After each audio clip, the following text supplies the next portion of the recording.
Olá, na minha frente tenho o Logitech G715. Neste vídeo vou mostrar como gerenciar perfis de teclado. No início vamos para o aplicativo Logitech G Hub e agora vá para o perfil.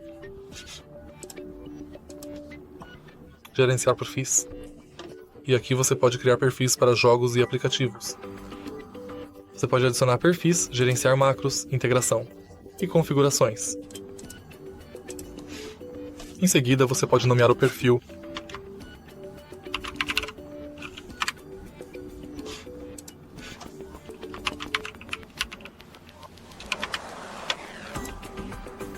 E então você pode alterná-lo. Além disso, você pode selecionar um perfil personalizado ou procurar novos jogos ou perfis. Se você achou este vídeo útil, por favor deixe um like, comente e se inscreva.